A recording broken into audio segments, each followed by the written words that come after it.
Hello guys, Muri say. I hope Moribo guys kwa Muri Koko. If it is your first time here, please like, share, and subscribe. So guys, nyanda na ipanapa ya youth minister Tino Machakaire. Yeah.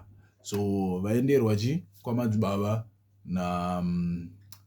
ni partner yavo here. I think younger business partner yavo vanenge vaka separate kana tupakanetsana handisi kunyatsoziva, handisi kudotaura kwanisina kuswera maizi. So business partner azoenda kwamadzibaba kuti vadzokere kuita business partner wavo. So guys, ndoda kuti tione video riri kuteera iri, mondiudzawo zvamunofunga mucomment section, and then you can like, share and subscribe. Tisati taenda kure stereki. Like, share and subscribe guys. Like, share and subscribe. Please.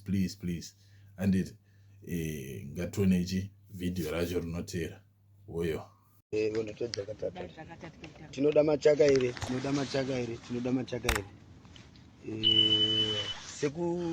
Sekunditsvaka kwakaita pekutanga tikaita zvisi zvatakaita pakutanga. Ndoda kuti unditsvage tidzoke titange kushanda tese pamwe chete sematangira takaita.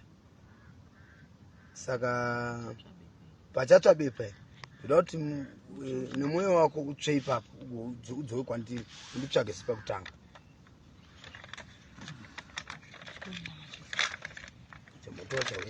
No, fine.